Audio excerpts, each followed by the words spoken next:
আসসালামু আলাইকুম সম্মানিত দর্শক শ্রোতা। এই মুহূর্তে দেশ ও প্রবাস থেকে যারা আজকে আমাদের এই ঘাসের প্রতিবেদন দেখছেন সকলকে আন্তরিক শুভেচ্ছা অভিনন্দন জানাচ্ছি। দর্শক শ্রোতা, যেই ঘাসটি দেখতেছেন এটা হলো হোয়াইট জার্মান, অর্থাৎ জার্মান হোয়াইট হাইব্রিড বলে ডাকে। এই ঘাসটি মূলত একটু চিকন, তবে প্রচুর পরিমাণে ঘন আকারে নিচ থেকে দেখেন, এটা অনেক ঘন আকারে নিচ থেকে উঠে। এটি মূলত পানিতে এবং শুকনাতে দুই জায়গাতেই হয়। অর্থাৎ আপনার জমিতে যদি 6 মাস পানি থাকে কিংবা 6 মাস শুকনো থাকে, তবে এইসব জমিতে আপনি এই অজানা হাইব্রিড ঘাস চাষ করতে পারেন। এটা হলো মূলত জার্মান হোয়াইট।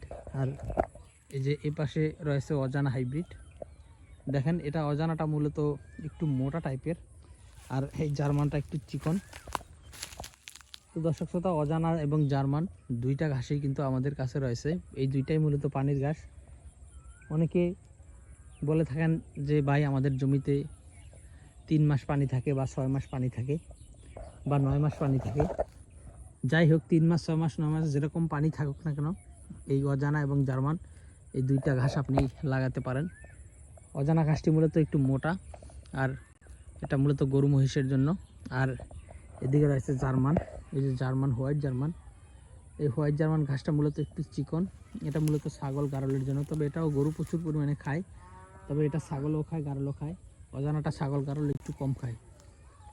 তো দর্শক শ্রোতা, এই হোয়াইট জার্মান ঘাস আপনি যদি চাষ করতে চান বা অজানা হাইব্রিড ঘাস যদি চাষ করতে চান, তাহলে আমাদের কাছ থেকে এই ঘাসের কাটিং সংগ্রহ করতে পারেন।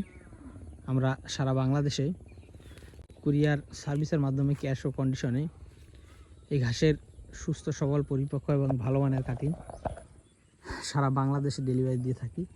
তো দর্শক, আপনি শুধু জার্মান বা অজানা নয়, উঁচু জমির যে কোনো ঘাসের কাটিং আমাদের কাছ থেকে আপনারা সংগ্রহ করতে পারেন।